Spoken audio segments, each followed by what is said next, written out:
Hello, welcome along to Podium with Rich Newman, Katie Smith and Hannah England. Hannah is we started this and it's on YouTube as well. So hopefully you've seen it. Hannah just blowing your nose. It's been that kind of week, isn't it? We don't like the intros either. We're not that great at I hope you keep in the last 2 minutes of complete false starts. I thought I was going to get all the grief for delaying us for my meringues, but it turns out we just delayed our intro as well. But yeah, I'm full of cold. Another miserable week of illness in my house, which is rubbish. I've done no exercise, no work, no nothing. But you made meringues. I did make meringues today. Yeah. Are they It's good? been 3 weeks, Excellent. isn't it, since we all got together, I think, for one of these Is episodes. that how long it's been? Yeah, it's been a while. We've had quite a few video calls. We just haven't recorded any. Yeah, well, it's not been a lot that's been going on over the last few weeks in the athletics world, which is why we're doing something a bit different this week. So we thought we'd just let you know what's coming up. We did think about calling it the good, the bad and the ugly. It's about innovations in sport. That's basically the way we're going to be going. It's not about your three presenters. Which way are we going with that? I mean, pick however you like. But Hannah changed it about 30 minutes ago to what would Podium do, which just reminds me of wristbands when I was young around my church school. Did you ever see these? What would Jesus do? Yeah. WWJD wristbands. Where did all those silicon wristbands go for all the different campaigns? Same place as all the Livestrong wristbands. Oh yeah, I was going to say that was the treasured, cherished one, wasn't it? Yeah. You had the yellow Livestrong. That was the one. Silly Lance. Yeah, all went downhill. So basically, there was an article during a quiet period of the football soccer season here called Reinventing Football, which the BBC did. And it was kind of gave us a bit of inspiration about what we could do on this podcast and how athletics could change things. So it's a bit of like a fantasy. If you could just change stuff about your sport, what would you do? And it could be outlandish, it could be serious, it could be a genuinely good idea, which means we should probably copyright everything we say in this. We're not just say that from the start. Everything is copyrighted. Yeah. You're coming in with extreme confidence levels. I'm not sure a single thing we suggest is going to be worthwhile, but great. Speak for yourself, Katie. Mine are Okay. excellent. Yeah, No, We have seen some bad ideas in sport, Katie. I mean, nothing is off the table. True. Absolutely nothing. So we thought we'd do this. We've got only it's a quiet week as well. We've got the Valencia marathons to look ahead to soon. We've got the European cross country as well. We're going to do a big review of the year as well, our sort of end of year awards. So we've got lots coming up for you, but we thought we'd sort of do things a little bit differently this week with this idea. So how do you want to kick this off in terms of whether do we sort of start a bit more serious and get a bit more stupid as we go on, rather than try and haul ourselves back from the depths of just complete chaos, or like, do we go serious first? Or we just give an idea and the other two have to guess if it's your stupid one or sensible one. Yeah, no, I'm being really serious. Deadly serious. Yeah, I think let's start with things that probably are like serious and generate a bit of chat maybe. Yeah. And then chaos descends. Hannah's coughing, is out of control. We can just mute her, Rich, and then we can just chat away. And the first thing I wanted to say is that obviously we're approaching Christmas, the holiday season, and one of our sponsors, of course, Tracksmith, have launched what I think is really cool. So if you are a marathon runner who has run any of the majors, you might know about Tracksmith doing their printing for posters, so you can print your time, and every year they have a different design for the different majors, and it's become a real collectible. Now, if you missed out that day and you couldn't get there, you were dead on your feet. You could go, I can't go anywhere else apart from go and get that pint. I cannot go and get a poster from somewhere else. Well, they have launched just in time for Christmas, ideally timed, a service where you can go onto the Tracksmith website, you can view all the posters from the years gone by, and you can get your time printed. So it's an ideal present for anyone that you know that may have missed out on that and really regretted it.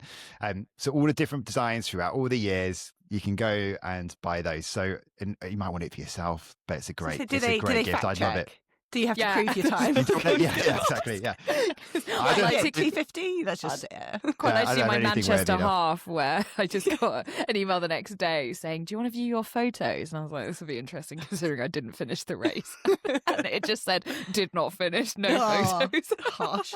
I know, sad times. But that's great, by the way.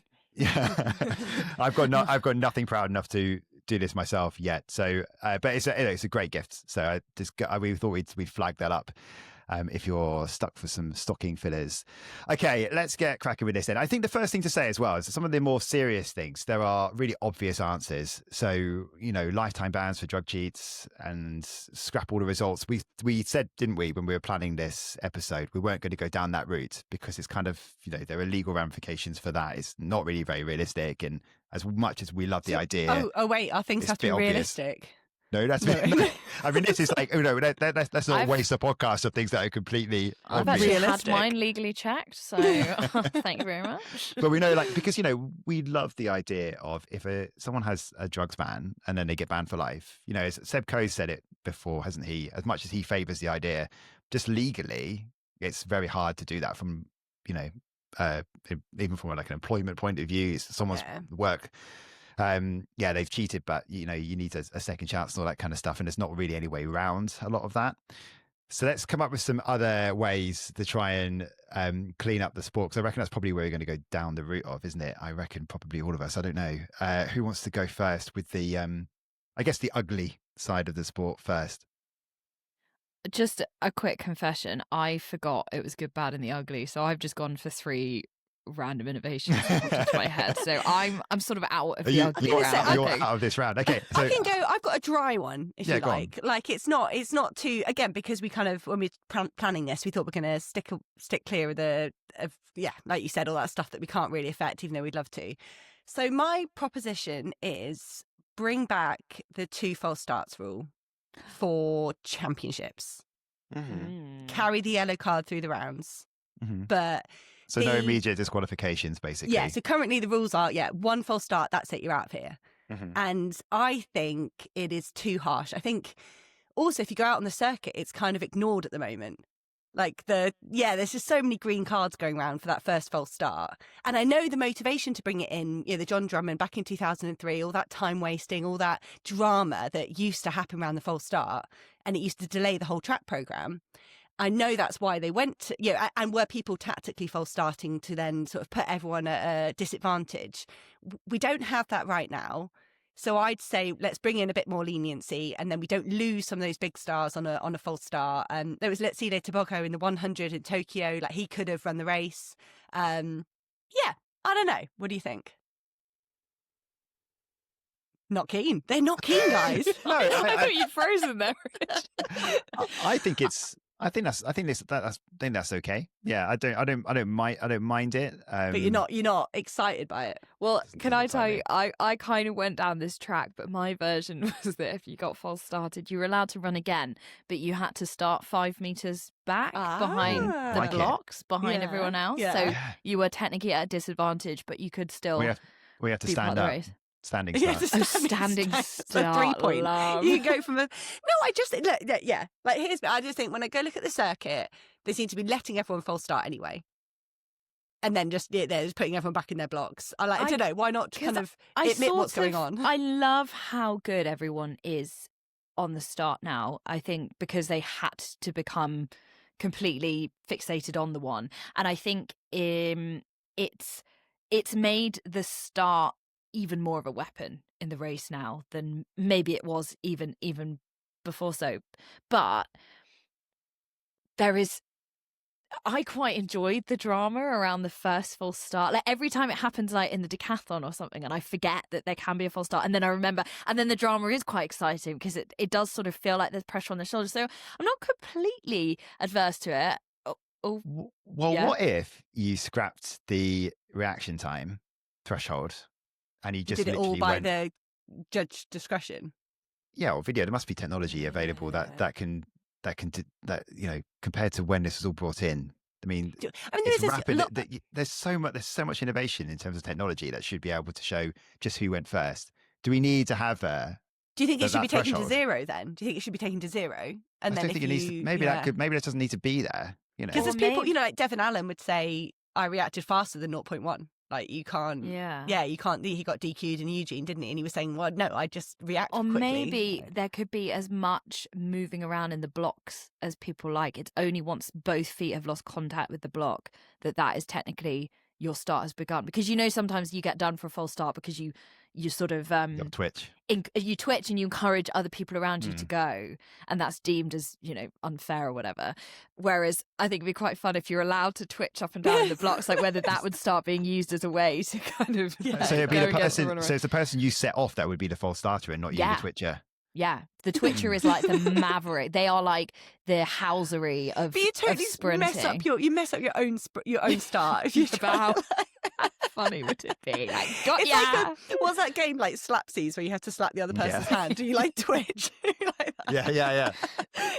Bring Slapsies like to sprinting. No, look, that's my. I'm very comfortable with 2 false starts throughout the rounds in a championship. Carry a yellow card, and crack on. Okay. Yeah. So I have, a bit more serious one. Right, I've been disrespected already. Mine was a serious. No, so we said that drugs is obvious, right? Okay. And it has sort of been suggested anyway, but I just think the root problem of quite a lot of doping bans can often be the support team, right? It also depends on where the athlete comes from and their background financially. But whether that's the coach, an agent, a manager, someone who's fixing races, could be a physio, whatever. It could be anyone who just has links to the wrong kind of people. I think there needs to be greater transparency, first of all, in who that entourage is. Just like there is in something like tennis, for example, or, any team sports, you have to name all those people who are going to be on, the touchline and traveling with you, part of your team. And so maybe you can start licensing a little bit, like these people who actually can be involved in the sport, just like you have to be a World Athletics representative to be an agent, right? And then if there is, and then that entourage, if there are, say they look after a certain number of athletes and you hit, I don't know, let's say 3 doping violations, 3 strikes maybe, that's it, you're out, you're banned. Like, you are also part of the banning process, because there has to be some accountability along the way. That's not just about the athletes. So this isn't you have about to fix the root of the problem. So that's not about like someone in the entourage getting penalised instead of the athlete. No. It would be like the kind of Yannick Sinner thing where it's like, well, it wasn't actually me. It was so it's not like you can pass the buck to this entourage. It would be like everyone's culpable together. Yes, because you've got massive stables of athletes in that. Come on, let's be honest. We all know who we're talking about. That's not the only one. There are there are track athletes right now, sprinters, who are linked with, who are doing very, very well, who are linked with the same people, and people are still joining those groups. And if you employed this rule, they'd already be banned. But instead, they looked at super coaches. Sorry, I'm confused. What rule you actually mean? So what, like, sort of. So it's less murky, so we're aware of who they are, or more checks that you've got to go through, like you mean like an actual license that you've got to apply for and go through rigorous testing to obtain? Yeah, maybe. I don't know how this bit works. So I haven't written the whole Sounds like Dragon's Den. But I think if you're going to be part of like someone's team, you have to have like it kind of has to be noted down somewhere. Like, you have to know who that person is, as opposed to a more casual link. Yeah, like, there's like a lot of the East African athletes, for example, we don't know who their coach is. Yeah. No idea, or like their physio, or like, that's where some of this problem is. You have to register to compete. You have to say as who your manager, agent, coach, physio, just register them all. That's it. And if that athlete then is found in violation of doping rules, that's a blot against everyone in that entourage. Black mark as well. Against, yeah. And if they're working with other athletes, if that happens, we could be any amount of times, 2-3 times, they also have to serve an automatic ban. Because it's like we said, like when we were discussing agents in this, and we were sort of saying, like, you are able to turn a blind eye, if you like, or claim you don't know what's going on because there are no repercussions. Whereas suddenly, if you were aware, rather than just a kind of a reputational risk in the community, a bit more formulated, then you might be more reluctant to work with someone you weren't totally confident in. Or, we'd see that support network trying to also seek confidence in who they're working with, instead of just sort of going and bumbling along and going, it doesn't matter. And I think like licensing of coaches, and there's massive implications of safeguarding the fact that you can't have any continuity between sports in our country. You can't get any continuity, let alone internationally. And it's really hard to do. And yeah, do you need to lead with stick instead of carrot? You'd say if you're associated too many times, it can't just be sort of anecdote around a dining table. We're going to start counting those black marks. And like you say, you haven't got the details of how. No, but I think if that's in the rules, right, then that's the way of dealing with it. Because at the moment we're talking about super agents, super coaches who have blots on their name, but still continue to be some of the most popular available, that people still go to them all the time. They're still right at the top of the sport.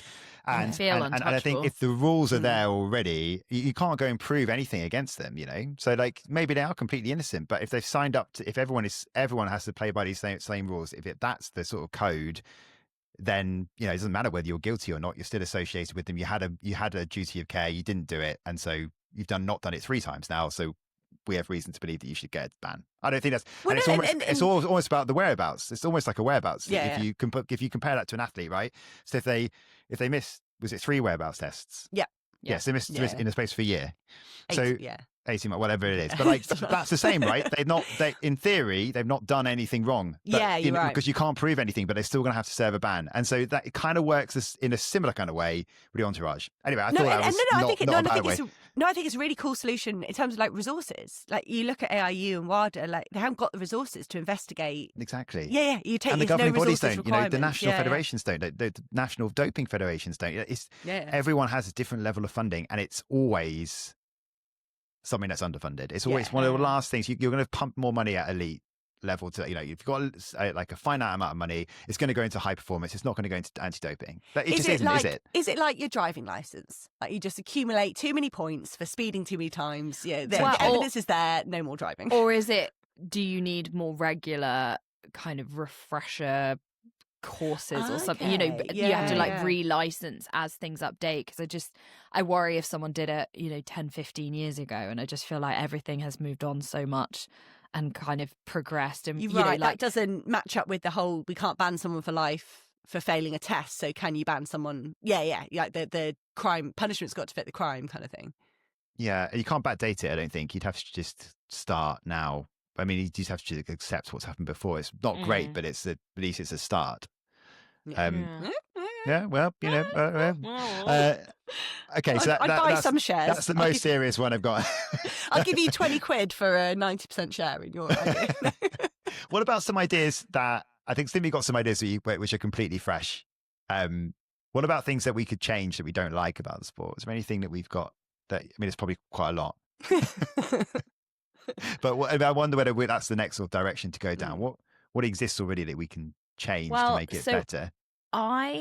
It frustrates me constantly, and I feel like I talk about this quite a lot, that so many big stars are able, and in so many ways in how the sport is run, are enabled to avoid each other for the majority of the season and then come out at the World Champs and meet up, or the Olympics, whatever it is. And it's so annoying because that is so good. And for me, I've always said rivalries are like what drive my interest. You know, my second favourite sport of tennis is all about rivalries. And I was watching Yannick Sinner and Carlos Alcaraz play each other for like the 8 millionth time this year. Although it isn't. I think they've played each other 7 times. But the whole point is that you always build up towards this moment that they're playing each other, and you know, because they're the 2 best in the world, that consistently they are going to meet each other in important situations. So my thinking was that as part of the Diamond League circuit, you have these specified Diamond League meetings. So say you pick 3 or 4 through the season, so it's like London, Stockholm, Eugene, whatever, and they are the designated head-to-head meetings. And so this is where, and I thought we could also kind of merge it into the world of boxing as well. So you have a week or so before, we call it the challenge night or the call-out night, and an athlete can call forward another athlete that has to come to their race and challenge them. I mean, they don't have to come, obviously injury, you know, illness on the side, illness, blah, blah, blah, whatever.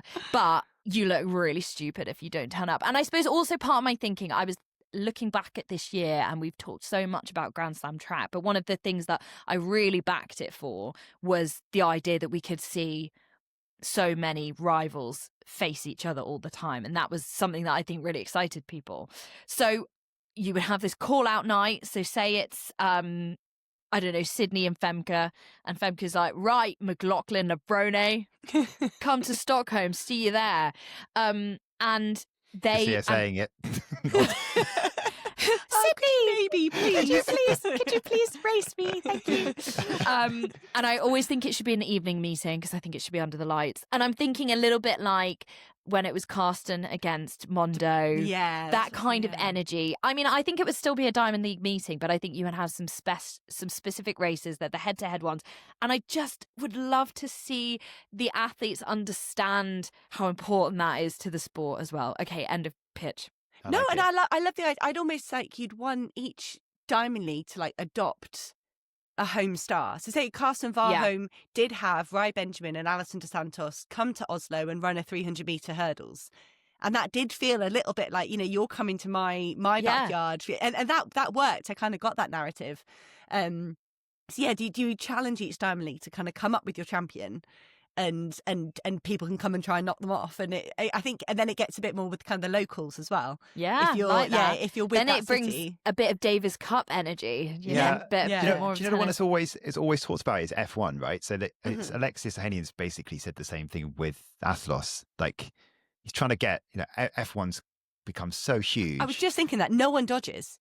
Everyone is at every race because they have to be. But I was thinking, yeah, okay, that's right. Like something that F1 are doing is really working. But that's 20 cars and 10 teams, and we are talking like multi events with loads of athletes, and so I think it's not something. There's all this sort of revolutionizing with Grand Slam track with Athlos, and let's find another way of doing the same competition. I think Diamond League is like nearly there, and just there's something not quite. You'll probably find it's quite hard to talk about, Hannah, because you're one of the commentators for them. But there's something there. It's just not quite right at the moment. Like we're all building towards the Diamond League final. But Hannah, honestly, I mean, when did you last see a graphic, or you in commentary had time to explain how those points work to actually get to the Diamond League final? Yeah. I've got no idea. I have no idea. Like, I'm just looking at, and I just wonder whether because I thought the same thing, Katie.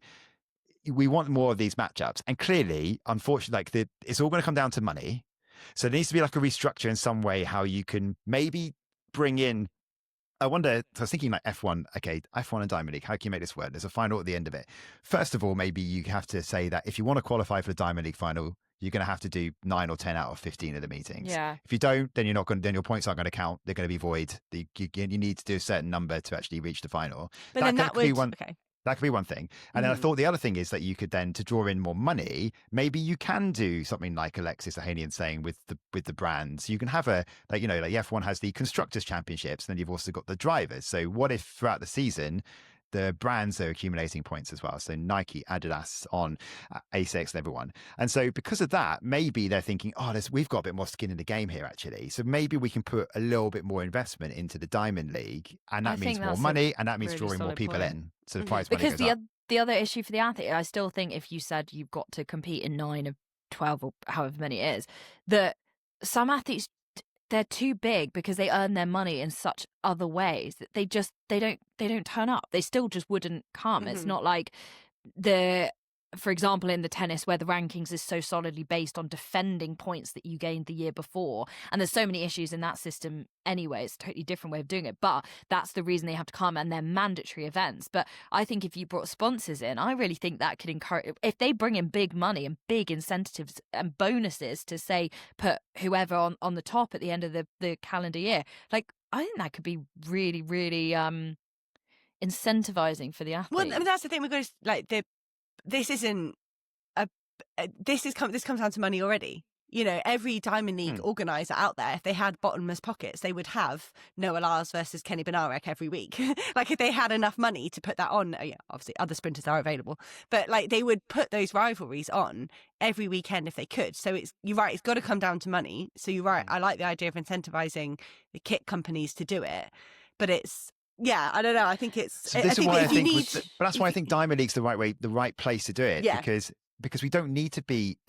Because those meetings we're talking about, London, Stockholm, Eugene, the pre-classic, and everyone, the prestige is there already. So an international athlete would love to rock up at if they're getting a good amount of money and smash another Nike athlete out of the park. Like that's exactly what they want. So I just think at the moment there's all this focus on, and I really like the idea, because the Grand Slam track was a really good idea in a way, in some ways, because like you say, Katie, it was getting some of the biggest hitters to come out to all these meets when they weren't cancelled, and they were raced twice over a weekend, and it was great to see. And it felt a little bit, looking back at it felt a little bit odd because actually they're so early in the season. I don't think we've ever seen the real versions of a lot of those athletes going head to head with each other.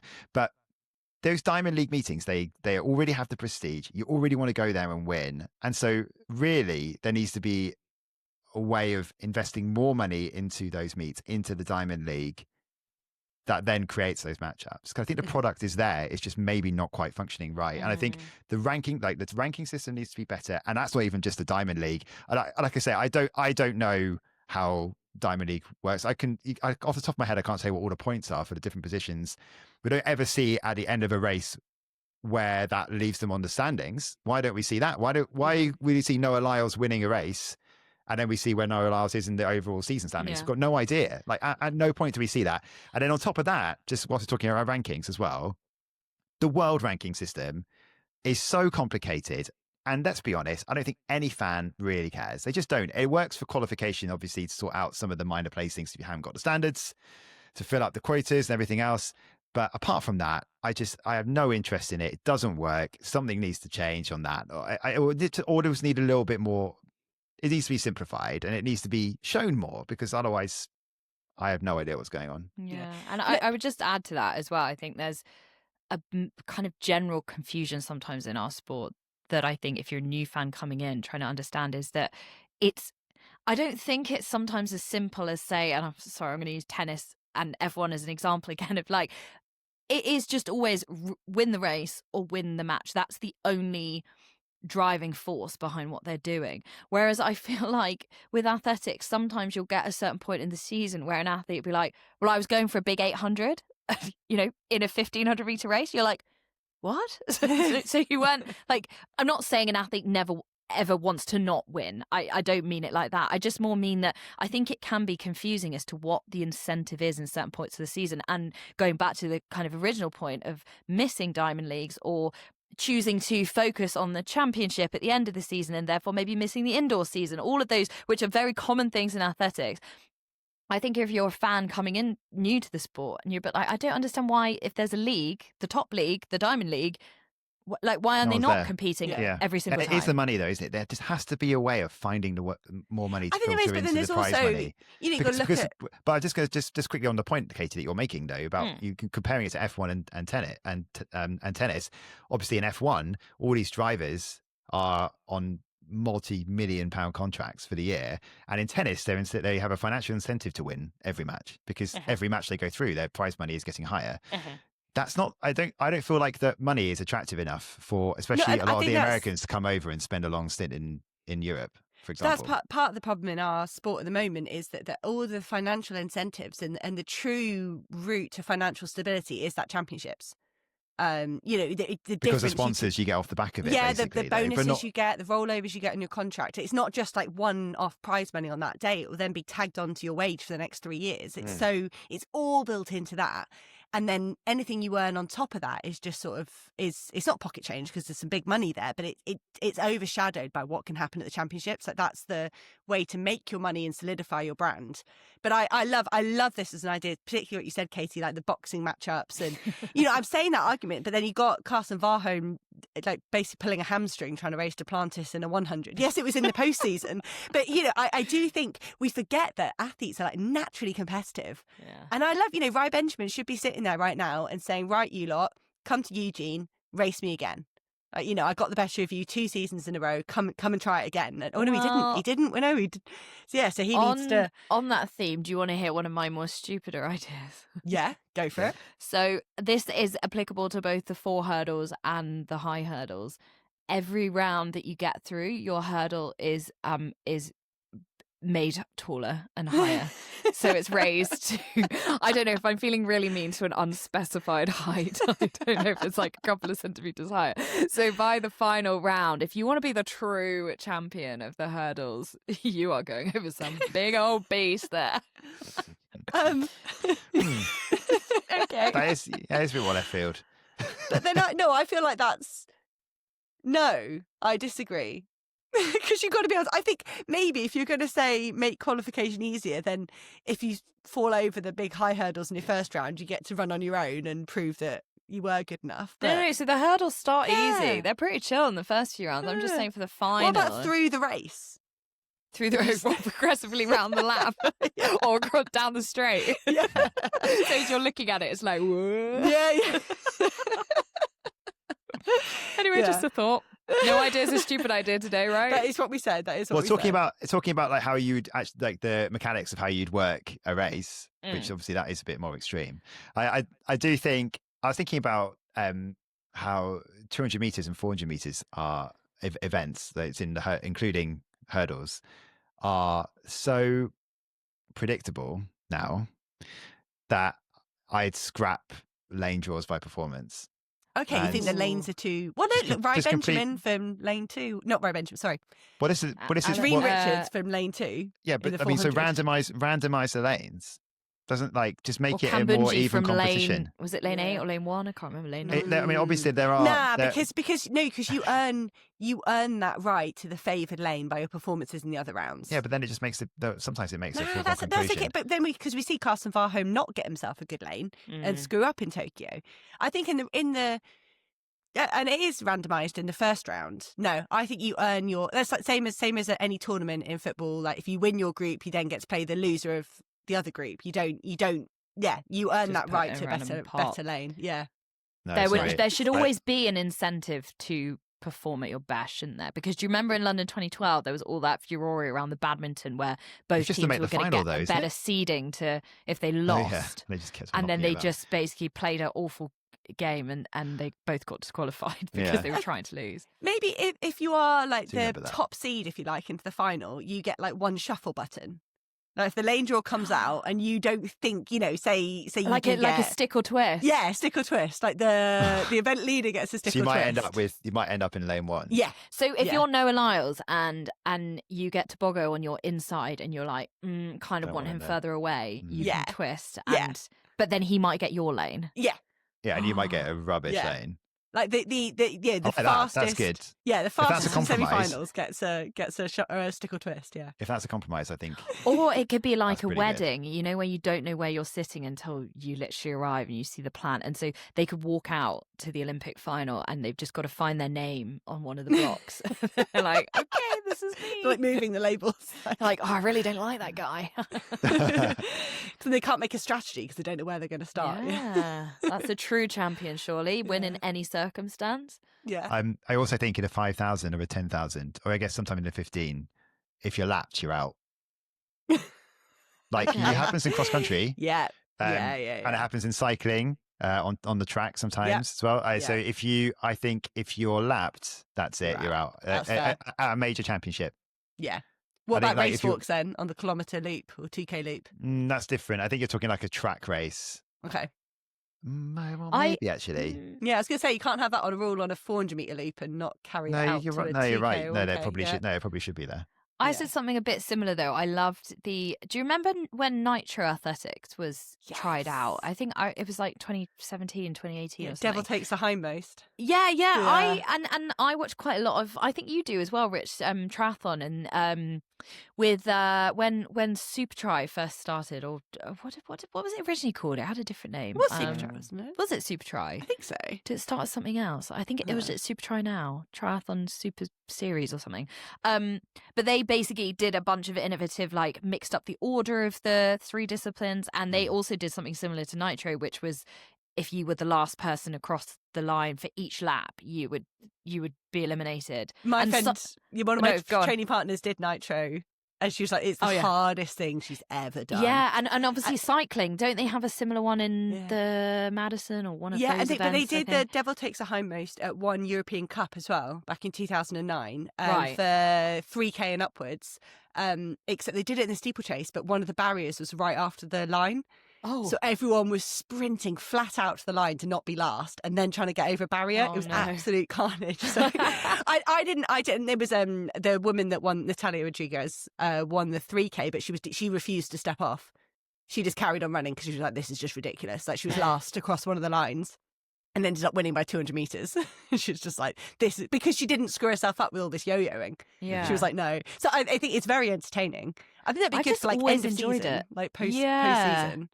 Something, I don't know if it sort of weirdly triggers some memory of the bleep test in my mind of being at school, where you're just like, as long as I'm not the first one out, everything will be okay.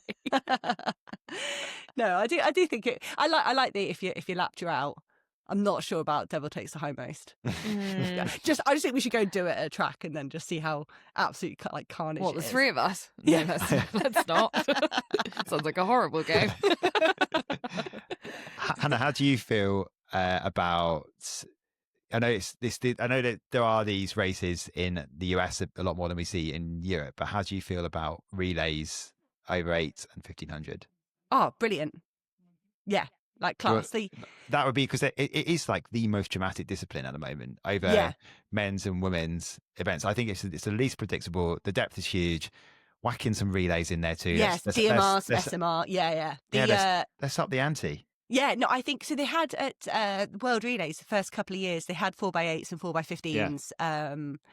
And I think in a 4x8 or 4x15, you lose the drama a little bit. It spreads out a bit. I don't think that. And also, you're trying to think of recovery. You know, we were already saying you don't get all your best people in the mixed 4x4 because the program's still too congested. But a DMR, which is what, an 8, a 4, no, a 12, a 4, and 8 a mile. Like that. You just think, if you think how many nations that's accessible to, or like an SMR is I think it's a 2, a 4, and an 8, or something like that. Like bit more down a swimming really route. Basically, we see this in swimming, the medley races. I'd love a medley. That would be and they do it in the Paralympics, don't they? They have a mixed classification. They call it a universal, really. It's really popular. Yeah. So a mixed gender DMR. I think I'm interested about the mixed 4x1. That's going to be cool. But I think a mixed gender DMR would be okay. Is that one of your ideas, Rich? Because I think that's epic.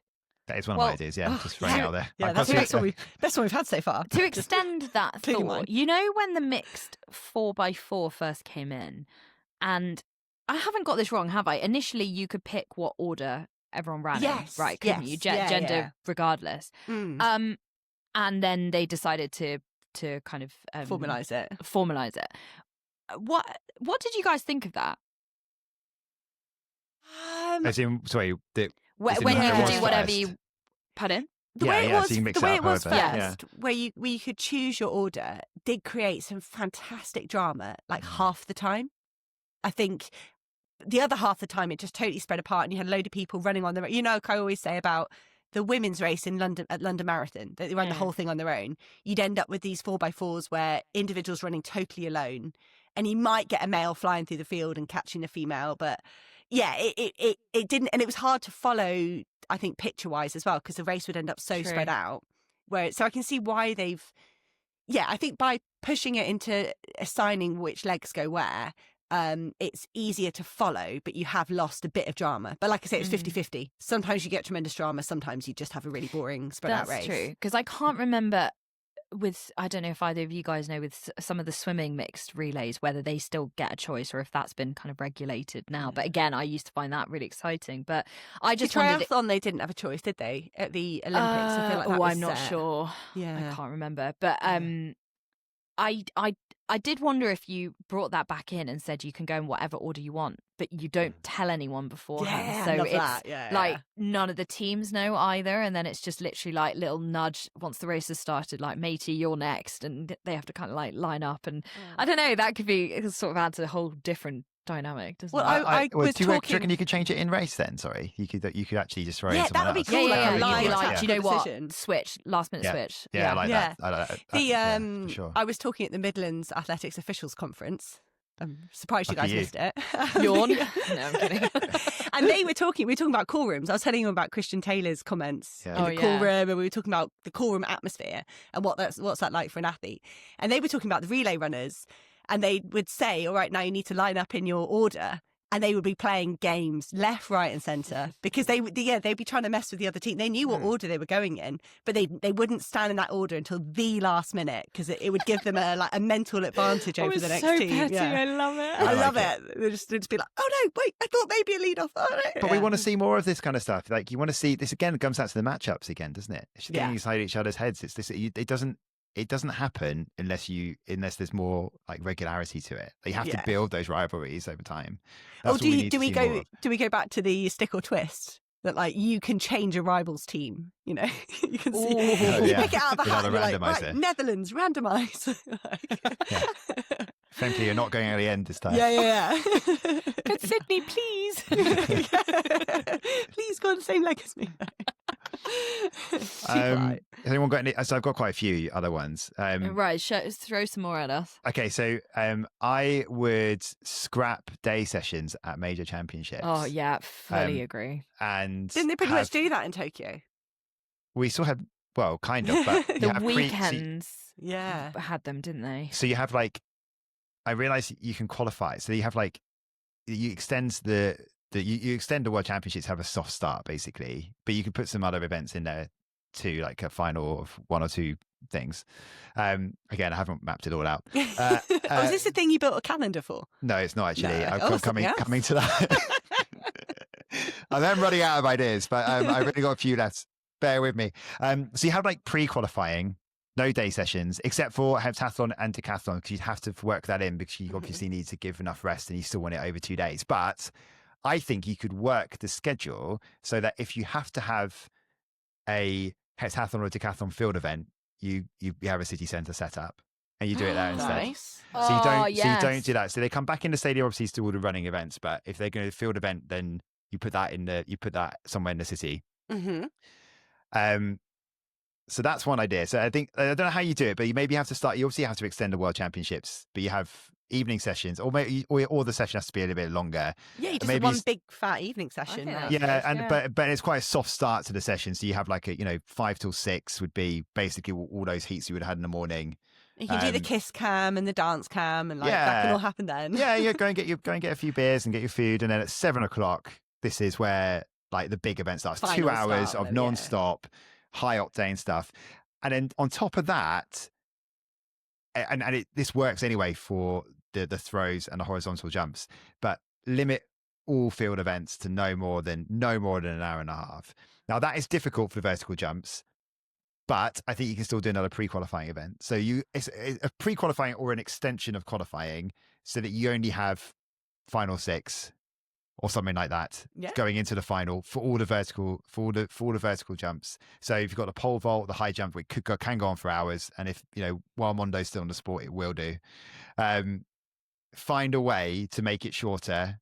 Maybe you say to them, it's a 90-minute cutoff, so you guys work with that. Winner at 90 minutes. Yeah, but obviously the field size is too high, isn't it? So because you get first height's too low. Exactly. Yes, that's what I mean. So if you cut it down to 6, then you've got to start the height pretty high. It's a pretty meaty distance that you've got to clear.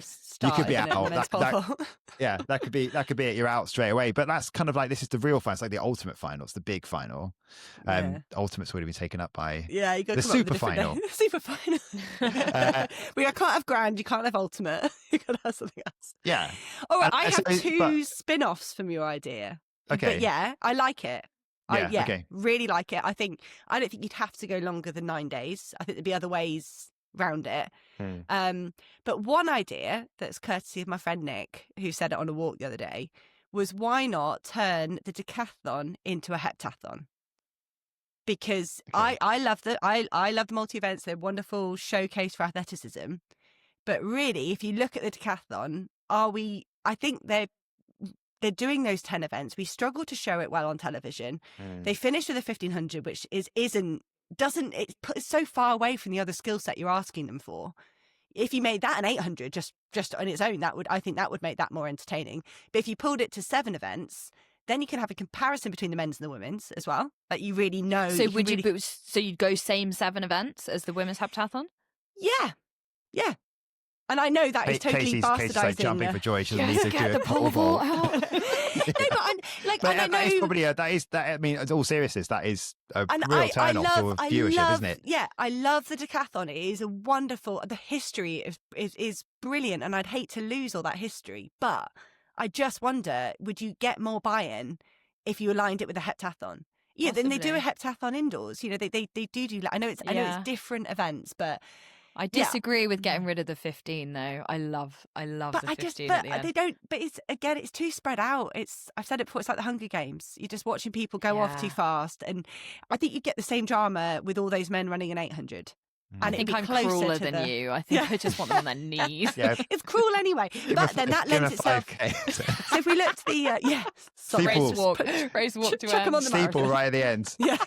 Well, but Rich, that fits with your idea because the heptathlon in Tokyo, they did one day they didn't have a morning session in the heptathlon. No, they did. Yeah, that's right. And they spread it out. But it surprised us actually, didn't it? When we looked, I remember when we looked at the schedule, we thinking, there's nothing in the morning, but they're here in the evening. Yeah. Yeah. So then I wonder if you put the decathlon into a heptathlon as well, it would then match up with your slimline evening only bonanza. But I mean, you could be, like I say, you could put it in the city centre. I think that would be quite a nice way of showing I love that. off. Yeah. But I mean, you don't have to take the other finals out.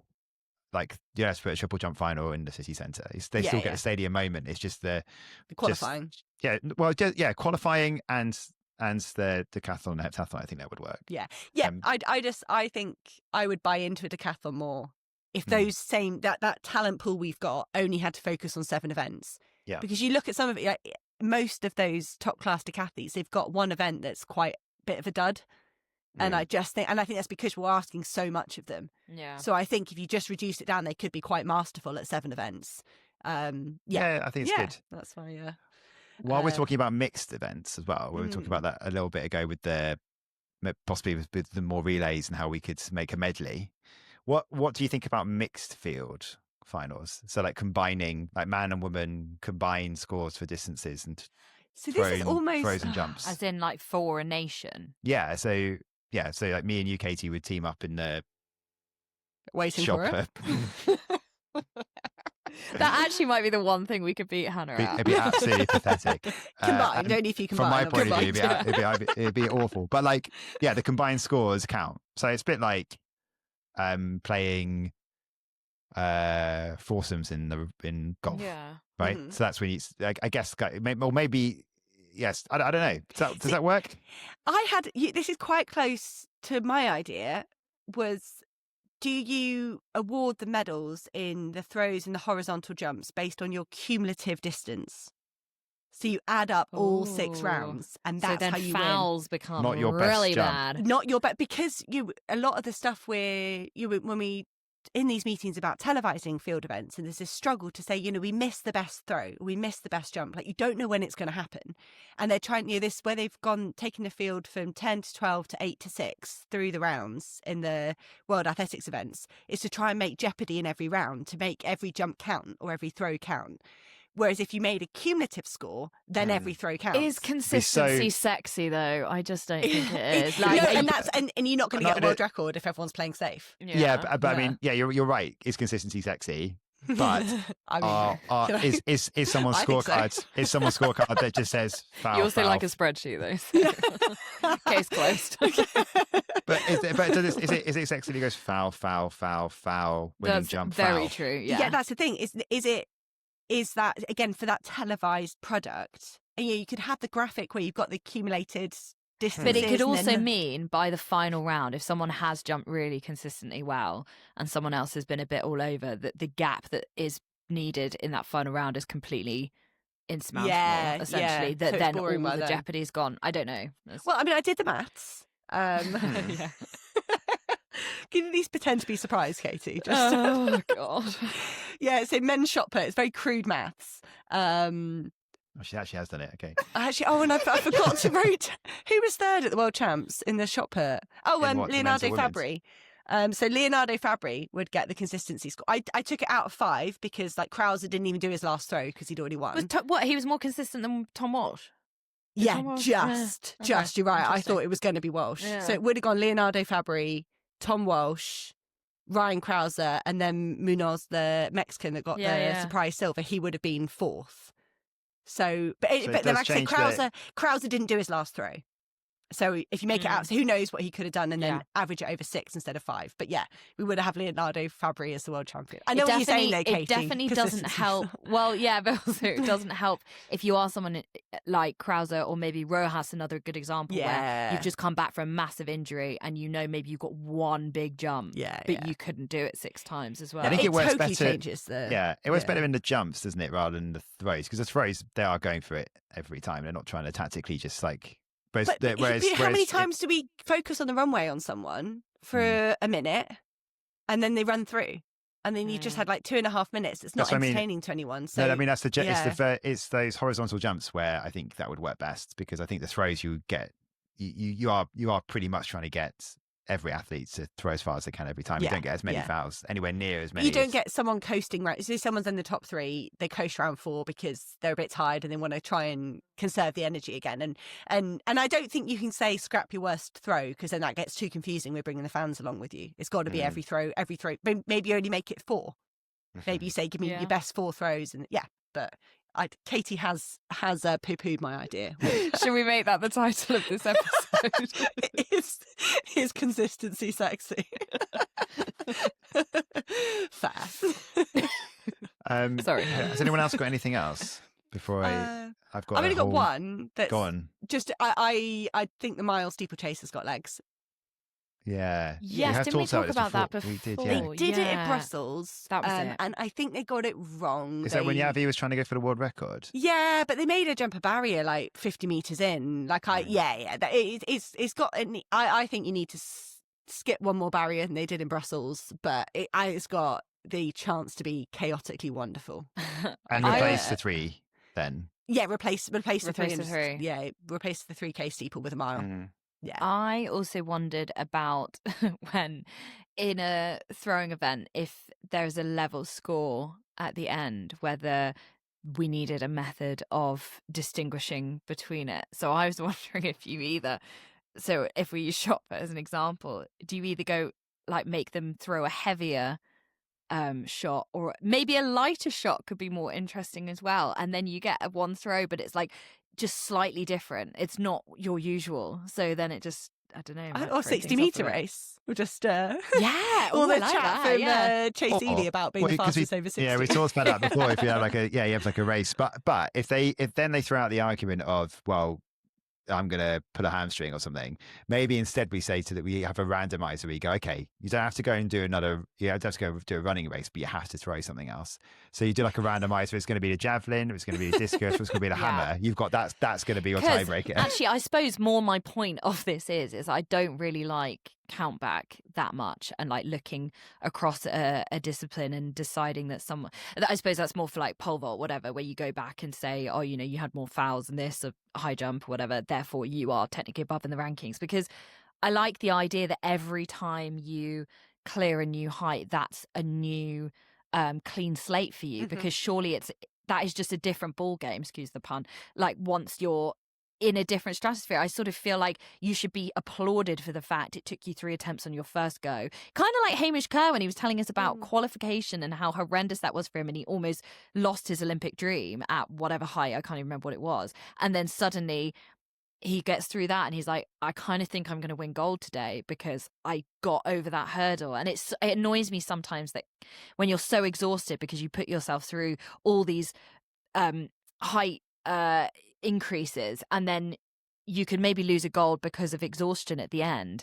And I don't know, because of drama's sake and how you've gone through your competition, I don't like the idea that someone, just because they've got a cleaner bill of health, can win the gold. Well, and that gives us more jumps off, exactly. Which is, we all love a jump off. With my lighter shot puts. Yes. Or your higher hurdles. They tie the hurdles. There we go. It's all coming together. To 1.5 meters. Yeah. No, anything else? My one is this is where I got a bit carried away. So this is where the calendar. Do you share your screen? Well, yeah. So this is where the F1 sort of idea maybe does work.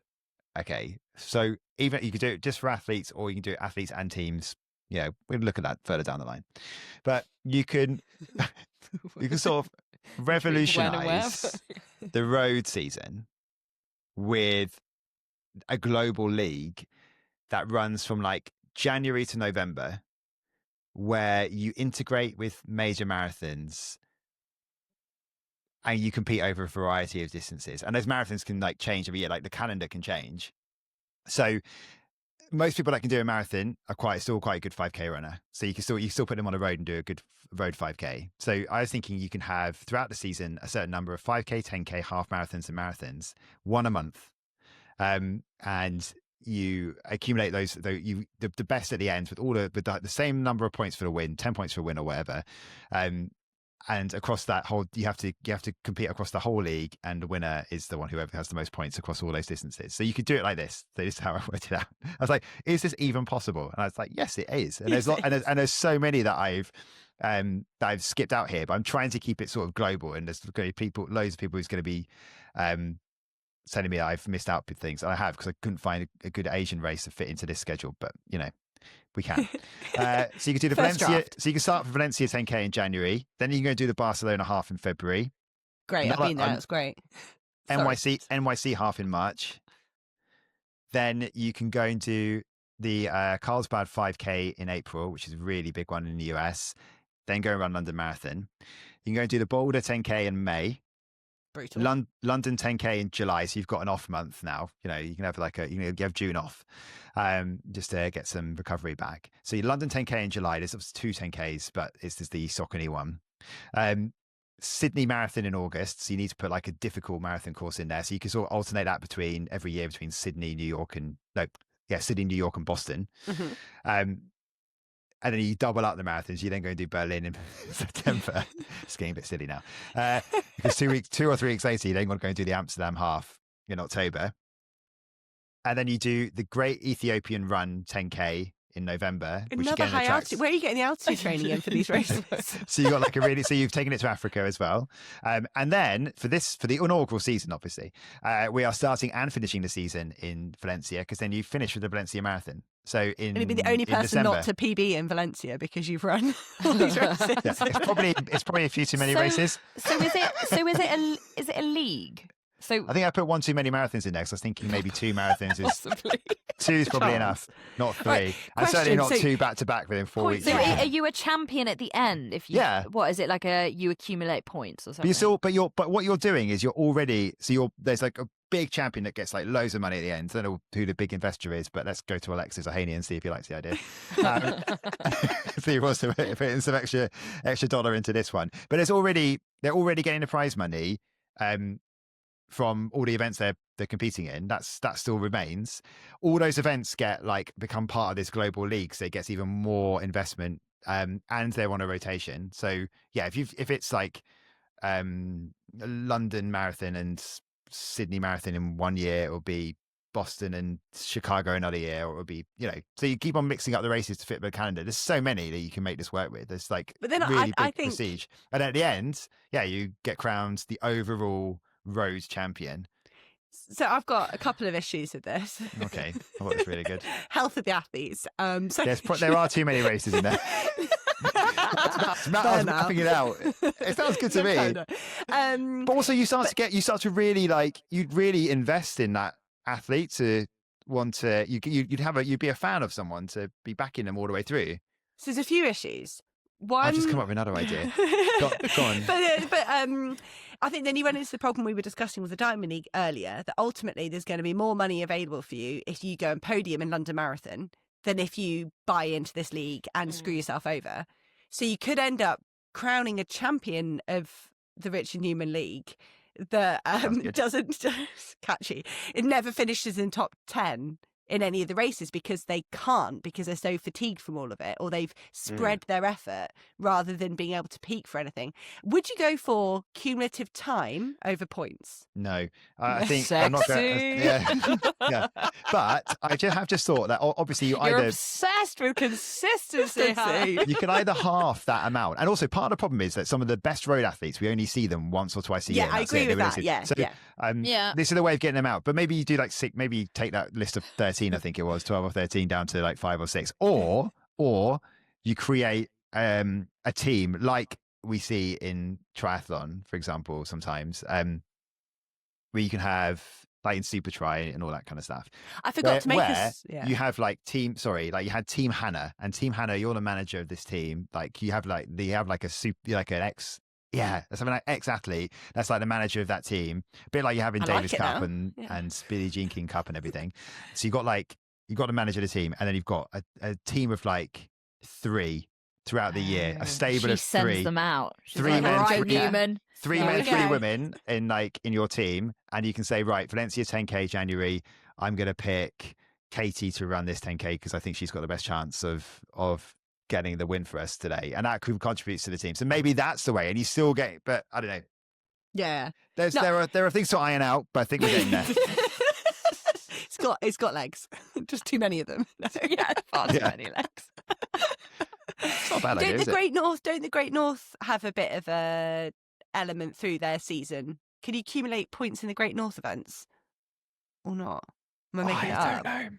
You can in the UK Athletics Cross Challenge. And clearly there are other people who are probably listening to this right now and go, you're an idiot, because that's what the Abbott World Marathon majors are. But like, it's the whole point is not actually to see who does best out of 2 marathons in a year. It's to try and get them out and do, because it's absolute. You can absolutely do like 6 races. If you can say like, it's back to Katie's point. If we want to see the athletes more, we want more head to head. We want 2 5Ks, 2 10Ks, 2 marathons. Then let's just say that. Maybe you just make it like that, and then you've seen them way more than a lot of times you do, and you get maybe more broadcast money investing because you're following a league all the way through. It's a very simple format. You win, you get 10 points or whatever. Yeah. Well, I do like the idea of seeing the athletes more. But what I was annoyed at, I missed earlier on when we were talking about like surprise results and penalties or higher hurdles, was the triathlon reference to the ultra try, where they did send them off on an extra lap, didn't they? There was an extra bonus lap on the bike. Last week. Yes, it was one of the T100 ones. T100, yeah. And then they got a bonus lap. They had to basically make the race. The result was in at an earlier point of the race, wasn't it? They basically went back to the like last point at which nothing went wrong. Yeah. They were like, okay, you're the winner.